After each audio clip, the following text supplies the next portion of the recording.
Oke, baik. Assalamualaikum warahmatullahi wabarakatuh. Perkenalkan nama saya Sarif, NIM 206500003. Pada video kali ini saya akan menjelaskan tentang kejahatan terhadap sistem komputer, yaitu dari makalah yang telah saya buat untuk memenuhi perkuliahan mata kuliah Cyber Crime dan Cyber Law pertemuan kelima. Nah, judul dari makalah saya itu kejahatan terhadap sistem komputer. Yang pertama, pada latar belakang, seiring berjalannya waktu, perkembangan teknologi informasi dan internet telah mengubah cara manusia berkomunikasi, bekerja, dan mengakses informasi. Nah, teknologi informasi yang mencakup segala bentuk pemrosesan dan penyimpanan data mulai berkembang pesat dengan hadirnya komputer. Nah, komputer memungkinkan proses pengolahan data menjadi lebih cepat dan lebih efisien. Perkembangan internet pun turut mendukung kemajuan teknologi informasi. Nah, yang awalnya internet diciptakan untuk kebutuhan militer dan ilmiah pada akhir abad ke-20, namun kini telah menjadi jaringan global yang menghubungkan miliaran perangkat di seluruh dunia. Melalui internet, informasi dapat diakses dan disebarluaskan dengan cepat, memungkinkan kolaborasi dan komunikasi tanpa batas. Nah, teknologi informasi dan internet saling mendukung satu sama lain dalam mempercepat perkembangan digital. Teknologi informasi menyediakan infrastruktur untuk penyimpanan, pemrosesan, dan pengolahan data. Sementara itu, internet menjadi medium yang memungkinkan pertukaran informasi tersebut secara real time. Akibat perkembangan pesat ini, berbagai sektor kehidupan manusia mengalami transformasi dari pendidikan, bisnis, hingga gaya hidup sehari-hari. Namun seiring dengan manfaat yang dihadirkan, perkembangan teknologi dan internet ini juga memunculkan berbagai ancaman baru. Salah satunya adalah kejahatan cyber atau cybercrime yang menjadi permasalahan penting di era digital ini. Di Indonesia sendiri, menurut Kaspersky, perusahaan teknologi keamanan perangkat lunak, tercatat pada statistik mereka itu beragam serangan cyber yang terjadi sepanjang 2023 lalu di Indonesia. Nah, tercatat ada 97.465 phishing finansial. Ada juga 16,4 juta insiden lokal, 11,7 juta serangan remote desktop protocol atau RDP, dan 97.226 ransomware atau serangan ransomware. Nah, sebagai pengguna internet, kita yang sering mengakses platform media sosial, situs web, dan layanan daring melalui komputer atau smartphone pintar kita rentan terhadap serangan cyber. Jadi penting bagi setiap individu untuk memahami ancaman-ancaman ini agar mengetahui bagaimana cara mencegahnya. Dengan demikian, kesadaran akan kejahatan cyber dan jenis-jenisnya perlu ditingkatkan untuk melindungi diri dan data kita di era digital ini. Nah, rumusan masalah yang saya angkat pada makalah ini adalah apa yang dimaksud dengan hacker dan bagaimana hubungan antara hacker dan cybercrime nantinya yang akan kita bahas. Yang kedua ada mengenai lebih dalam jenis-jenis cybercrime ini, jenis-jenis hacker ini, dan bagaimana peran mereka dalam dunia cyber. Yang ketiga ada bagaimana apa saja jenis-jenis serangan hacking yang sering terjadi dalam kejahatan cyber. Nah, masuk pada pembahasan cybercrime, cyberlaw. Nah, cybercrime. Sebelum kita masuk pada penjelasan cybercrime, kita akan mengungkit atau mengingat kembali apa itu internet. Nah, karena keduanya itu saling berkaitan. Menurut Ono Widodo Purbo, yang dikenal sebagai tokoh dan pakar di bidang teknologi informasi, mengartikan internet itu sebagai media yang memungkinkan sebuah proses komunikasi yang bisa berjalan secara efisien dan tersambungnya perangkat ke beragam aplikasi. Internet dipakai untuk mengefisiensi proses komunikasi yang disembunyikan atau yang disambungkan lewat berbagai aplikasi seperti web, VoIP atau Voice over Internet Protocol, dan email. Nah, berdasarkan data yang dirilis oleh Asosiasi Penyelenggara Jasa Internet Indonesia atau APJII pada tahun 2024 ini mengumumkan pengguna internet di Indonesia itu mencapai 221,6 juta lebih jiwa dari total populasi 278 juta jiwa penduduk Indonesia pada tahun 2023. Nah, dari hasil survei penetrasi internet Indonesia 2024 ini yang dirilis oleh APJII, maka tingkat penetrasi internet di Indonesia menyentuh angka 79,5% dibandingkan dengan periode sebelumnya. Maka ada peningkatan 1,4% dan pastinya dari tahun ke tahun akan terus meningkat. Nah, dengan seiring meningkatnya atau berkembangnya internet tersebut, tentu meningkatkan juga kejahatan cyber. Nah, cyber atau kejahatan dunia maya itu adalah kejahatan yang dilakukan dengan menggunakan teknologi informasi dan komunikasi sebagai alat atau dari kejahatan tersebut atau target dari kejahatan tersebut.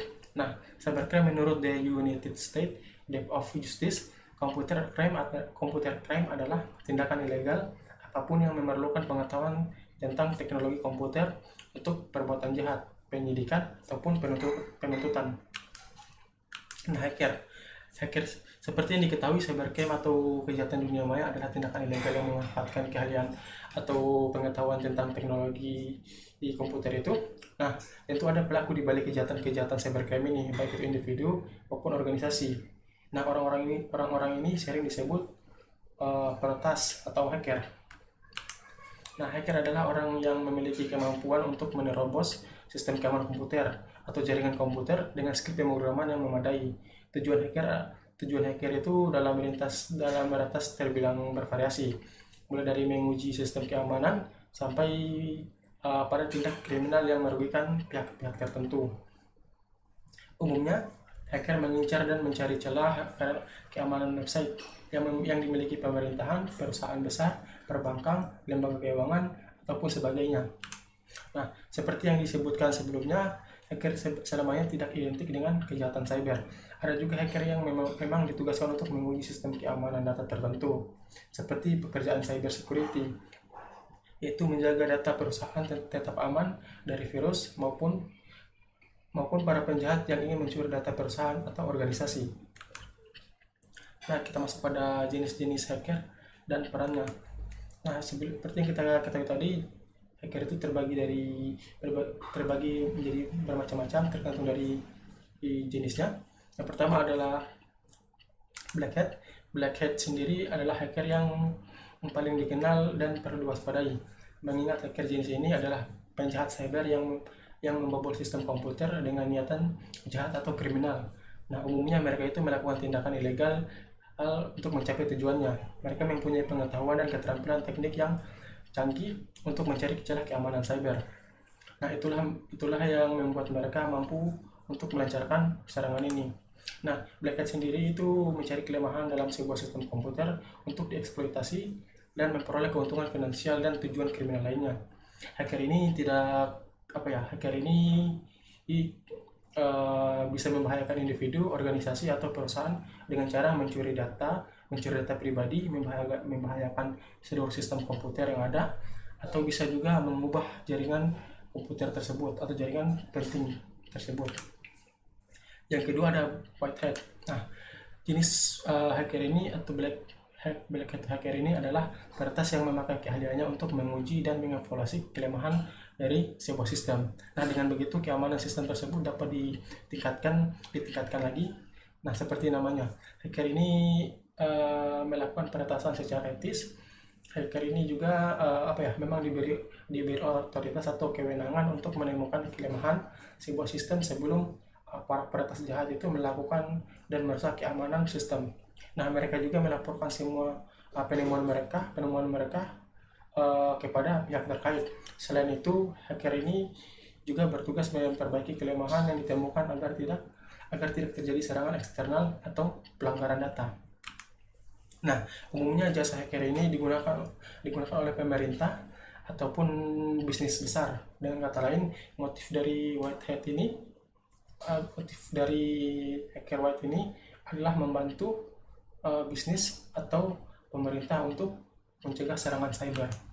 Yang ketiga ada grey hat. Nah, hacker tipe ini itu melancarkan aksi peretasan pada jaringan dan sistem komputer tanpa ada niatan kriminal.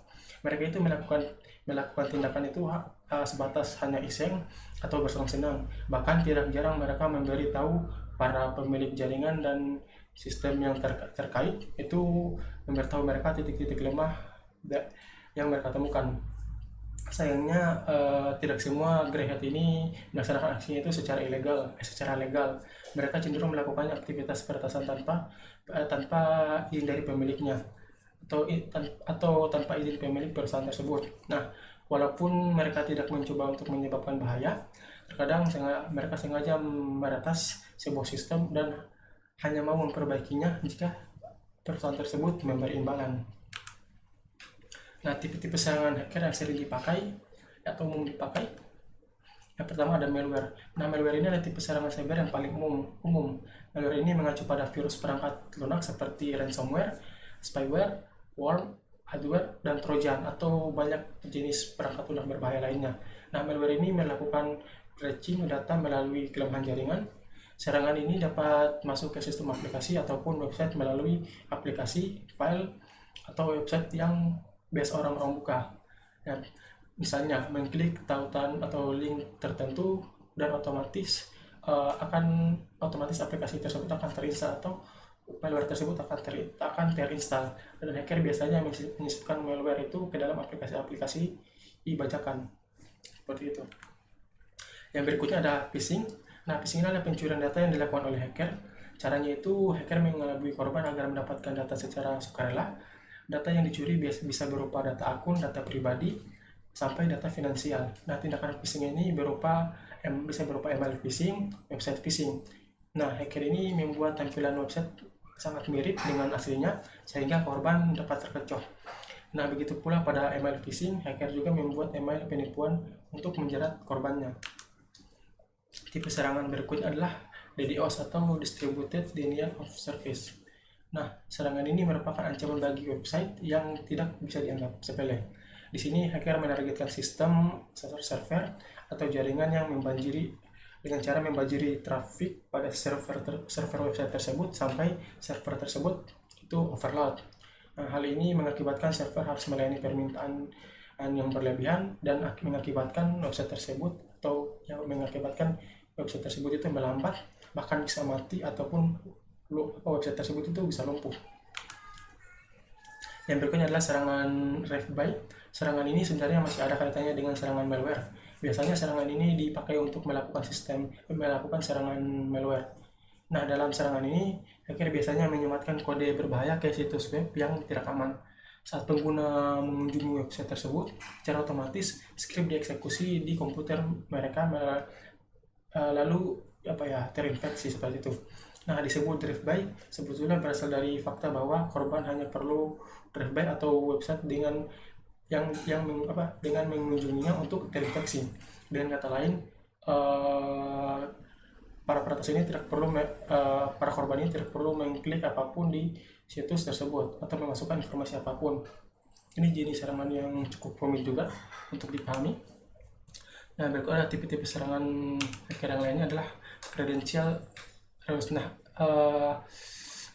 jenis serangan ini lumayan unik juga, atau lumayan memanfaatkan apa yang ada juga. Nah, contohnya itu bisa disimpulkan bahwa credential errors ini adalah penyerangan hacker dengan cara masuk ke akun-akun lain yang telah dibobol. Maksudnya itu seperti rata-rata orang itu membuat satu akun email yang terhubung ke berbagai macam aplikasi seperti Facebook, Shopee, Tokopedia, atau aplikasi-aplikasi lain. Nah, biasanya itu mereka itu menggunakan aplikasi-aplikasi tersebut dengan satu kata sandi dan terhubung ke email seperti itu.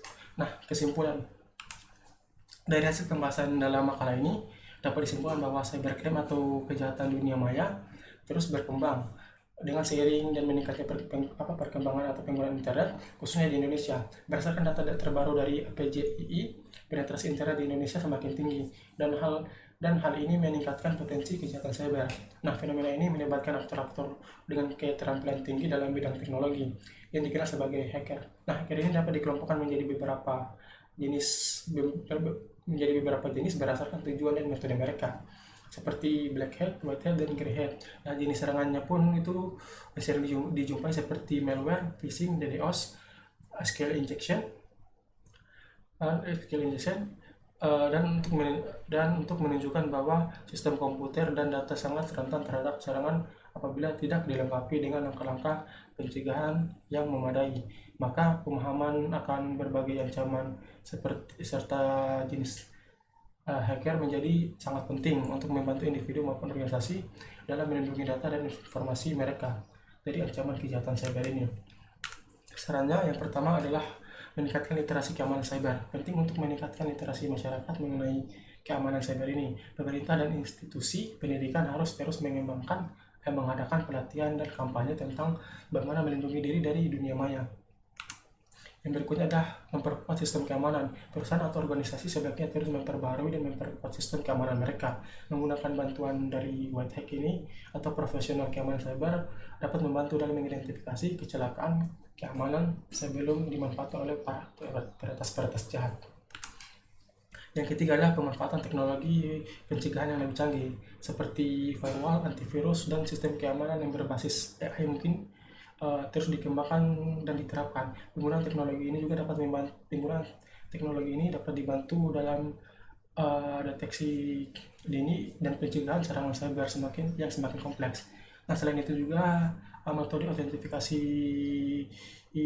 dua faktor juga itu perlu diperluas. Nah, mungkin itu saja dari saya. Kurang dan lebihnya mohon dimaafkan. Wassalamualaikum warahmatullahi wabarakatuh.